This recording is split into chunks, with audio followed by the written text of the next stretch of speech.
Rebonjour, j'espère que vous allez bien. Oui, parce que j'ai tourné les vidéos le même jour, c'est pour ça. Même si vous n'allez pas voir ça le même jour, pour moi, c'est comme si... Enfin bref, j'arrête de vous raconter ma vie, c'est inintéressant. Alors on m'a posé une question encore, et je pense que c'était la même personne en plus.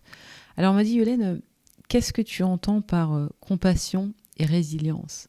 Pertinent, hein, j'aime beaucoup ce genre de questions. La compassion.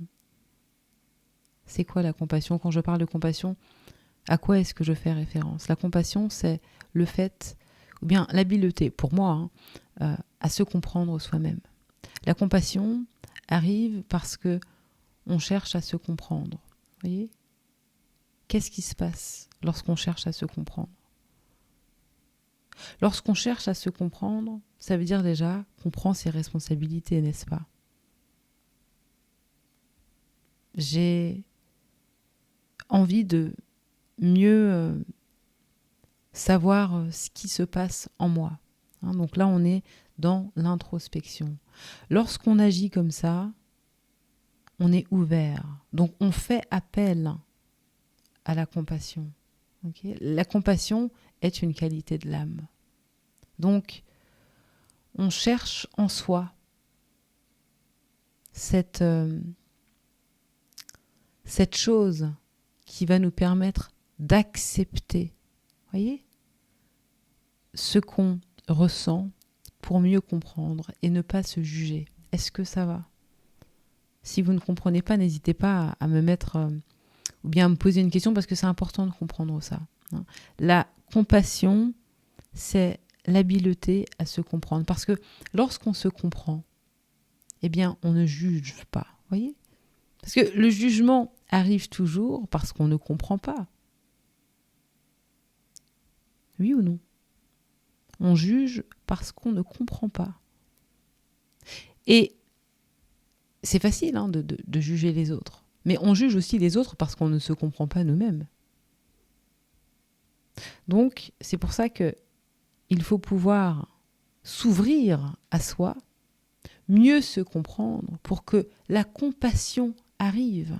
Parce qu'une fois qu'on fait ça, une fois qu'on se comprend, on aura forcément plus de compassion pour les autres parce qu'on aura compris. C'est pour ça que les gens agissent comme ça. Mais moi aussi, je suis passée par là.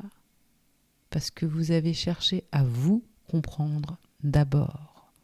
Vous comprenez pourquoi on ne peut pas dans ce monde s'intéresser, par exemple, à des problèmes qui sont super, catastrophiques. La guerre, le racisme. Voilà.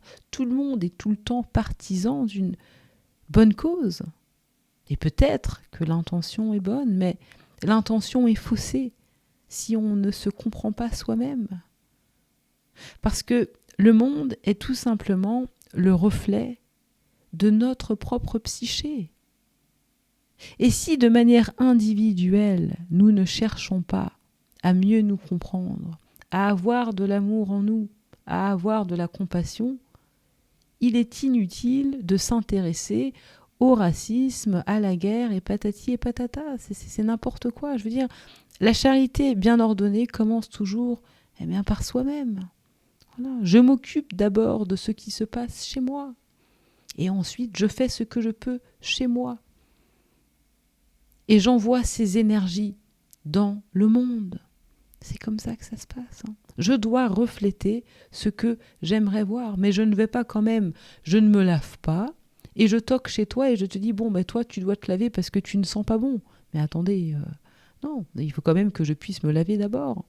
Et puis si je me lave, eh bien vous remarquerez que ça ne me dérangera plus que toi, tu ne te laves pas, parce que ce n'est pas mon problème. Vous voyez un petit peu le truc ? J'ai pris mes responsabilités, je me suis lavé, je sens très bon. Si toi, tu ne sens pas bon, c'est plus mon problème. C'est juste que je ne veux pas t'avoir à mes côtés. Moi, je continue de sentir bon et je partage mes jolies énergies. Voilà. Vous voyez ce que je veux dire ? Donc, c'est ça, en fait. La compassion, c'est l'habileté à se comprendre soi-même. Alors maintenant, la résilience. La résilience, c'est pareil. La résilience, quand je dis c'est pareil, ça veut dire que c'est une qualité de l'âme aussi. C'est la capacité à réussir ou bien à continuer d'avancer dans la vie malgré, on va dire, un choc brutal, ou malgré, on va dire tout simplement, les difficultés de la vie, la résilience. Et comment est-ce qu'on fait pour développer la résilience? C'est pareil, là. C'est l'introspection, c'est chercher à se comprendre. La résilience, c'est pas, si vous voulez, pas pourquoi il m'arrive ça, pourquoi moi, pourquoi ceci. Non, ce sont pas les bonnes questions à se poser. Mais c'est lorsqu'une situation difficile, ou bien lorsqu'on est dans une situation difficile, comment est-ce que je peux faire pour m'en sortir? Comment est-ce que je peux faire pour dépasser cette situation? Comment est-ce que je peux faire tout simplement pour me sentir mieux? La résilience, je crois aussi, en m'observant, ça arrive aussi avec l'analyse. Parce que je me rends compte qu'en fait, je fonctionne moi beaucoup de l'intérieur. Et c'est vrai que la résilience arrive aussi beaucoup avec l'analyse. Et j'analyse beaucoup. Mais tout se passe dans la tête. J'analyse tout le temps en fait. Et je m'observe aussi énormément. Et cette capacité, en fait, je l'ai depuis longtemps, mais je ne savais pas que ça faisait référence à d'autres choses aussi. C'est pour ça qu'il y a des choses pour moi qui sont très faciles. Le monde invisible. Enfin, il y a des choses que je ressens fois 20, quoi. C'est incroyable. Enfin, bref, on ne va pas développer ça, mais tout ça pour vous dire que la résilience arrive avec l'analyse. Tu vois, c'est la capacité à résister au choc. T'as un choc. Oh, et là, j'analyse. Et vous voyez, c'est pareil avec les émotions. Les émotions, c'est un choc, c'est quelque chose qui... vous savez, c'est quand on ressent, vous savez, ça nous monte à la tête, on ressent des choses bizarres dans le corps. C'est là, justement, la résilience arrive avec la capacité aussi à analyser là, tout ce qui se passe en nous. La résilience. Parce qu'une fois que vous comprenez, parce que c'est un mécanisme, vous voyez, donc une fois qu'on comprend justement ce mécanisme, et qu'on ne cherche plus à réagir face à ce qu'on ressent là, mais qu'on reste avec ça, il y a forcément quelque chose qui se passe. Même si on ne sait pas mettre exactement les mots dessus, mais ça permet automatiquement d'avancer et d'avoir plus de résilience. On a plus de facilité ensuite de ne pas se laisser abattre et de dire ok, ça a fait mal, mais je me relève. Vous voyez ? On ne reste pas à terre, à vie comme ça.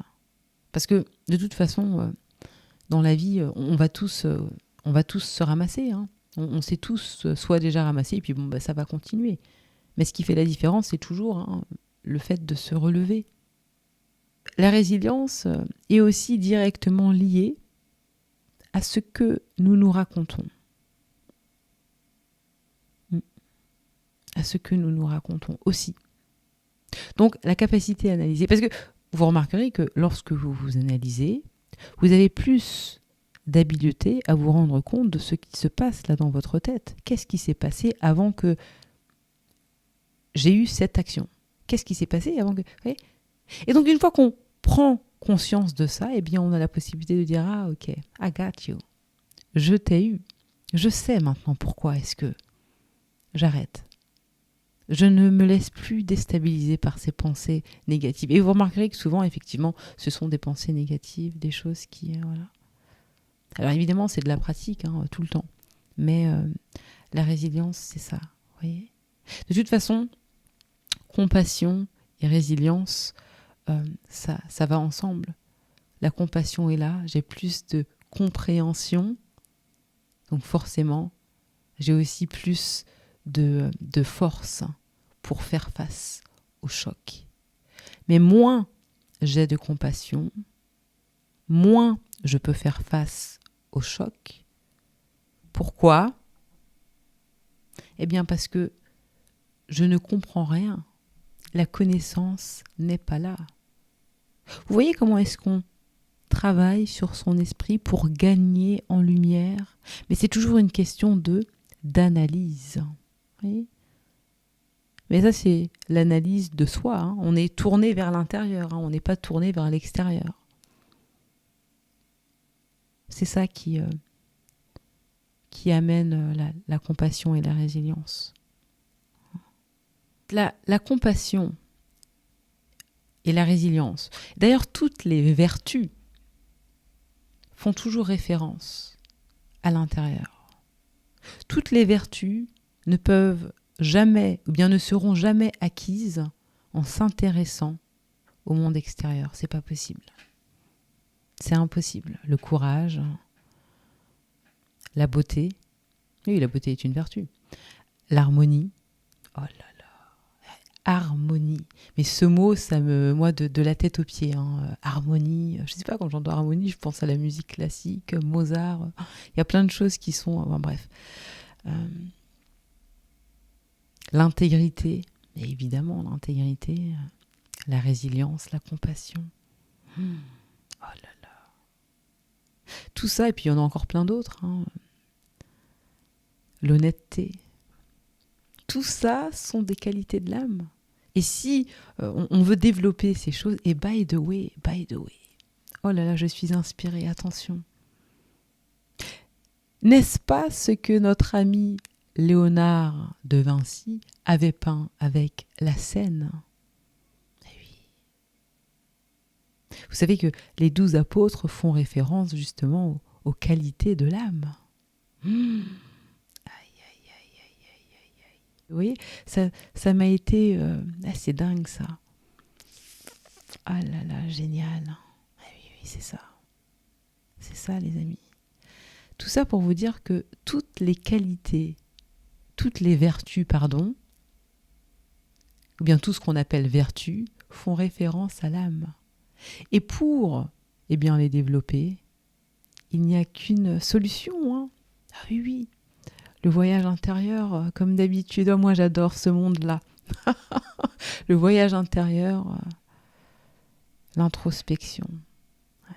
Parce que c'est ça, la vérité, les amis. Et tant que on ne se remet pas en question, tant qu'on ne se retourne pas vers nous-mêmes, tant qu'on ne ferme pas les yeux, et qu'on ne cherche pas à ouvrir quelque chose de plus profond, son troisième œil, pour justement comprendre le mécanisme, on ne peut pas faire appel à toutes ces jolies vertus qui sont déjà en nous, mais que nous devons pratiquer. Voyez ? Oui, c'est magique parce que comme on a été programmé, si vous voulez, comme ça, là, depuis des milliers d'années, pour revenir à soi, eh bien, ça demande de pratiquer. Mais normalement, ce sont des choses qui devraient être naturelles. Mais le mécanisme humain, je parle de l'humain, là, je ne parle pas de l'être, eh bien, est tel que nous avons été habitués. Hein, qui dit habitude, dit mécanisme, dit voilà. Et donc, pour pouvoir justement être dans plus de grâce, et ça doit être une pratique. Ouais. Et justement, pour revenir à soi, eh bien, ça demande de la pratique, l'observation. Parce que l'observation, c'est l'être déjà. Parce que qui observe quoi ? Vous voyez, enfin bref, après on rentre dans un autre raisonnement. Bon, je vais terminer ici. Compassion et résilience, voilà ce que j'entends par ces deux mots. J'espère que ça a été clair. J'ai essayé de faire du mieux que j'ai pu. Voilà, ce fut tout pour aujourd'hui. Prenez soin de vous. À bientôt.